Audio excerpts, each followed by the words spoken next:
We know that Russian troops have been stretching the Ukrainian defences with a multi-pronged attack.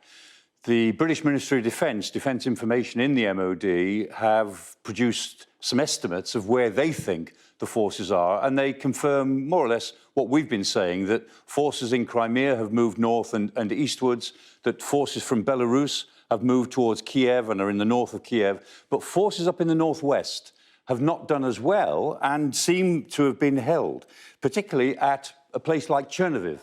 It doesn't appear that they've got through that very easily, and so some of these forces are more slow arriving in Kyiv than they expected to be. Let's just have a look at what's happening in the Donbass. The Donbass region is where all this started, what, in a sense, this was supposed to be all about. And as expected, Russian forces have moved out of Crimea and were expected to move from the Donbass region itself to actually link up. It doesn't look as if they've made it, because Ukrainian forces seem to be holding them, even though they're caught in something of a pincer in the Donbass region. But it looks as if some of the fighting there has been fairly fierce, and at least from an immediate perspective, has actually helped the Ukrainians. But of course, the big issue is Kyiv. What is happening in Kyiv? Let's just have a look at the satellite photograph.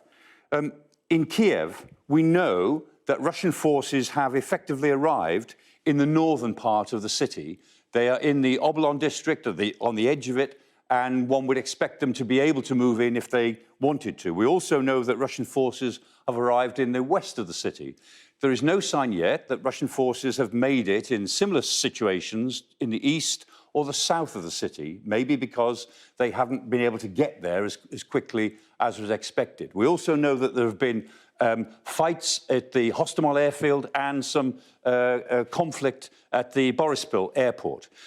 The fact is that Kyiv, in a sense, is like a clock. At 10 o'clock, at 12 o'clock, 10 o'clock and 9 o'clock, the Russians know that their forces are there. They're waiting to complete the circle. And when Kyiv is encircled, then they have the choice as to what to do next and whether to actually tell the Ukrainian government just to go or to move in and remove them.